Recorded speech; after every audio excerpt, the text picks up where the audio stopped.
Oh, pila na! Talian ninyo kay mainit na! Maricho, nakakatakot naman yan si Sek. Hay, sinabi mo pa Marisol, parang laging may regla.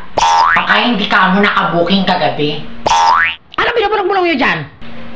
Baka marinig tayo ni Sek, hindi pa tayo makakuha ng ayuda. Ay, ang susunod na makatanggap ng 5,000 sa Corpes. Oh, Marites Kakalmox! Uy, ikaw na Marites. Tinawag ka na ni Sek. Marites Kakalmox! Asan ka? Sir, ako po sir. Ako po si Marites Manmox. Kung kailangan mo ng pera, Marites Opo, kailangan ko pa talaga Sek Wala kasing gatas ng anak ko. Napirma!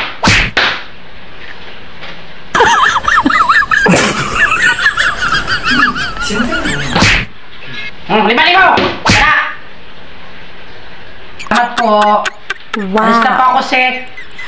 O, next! Ako nang sunod dyan kay Marites. Dalian ninyo kay mainit na!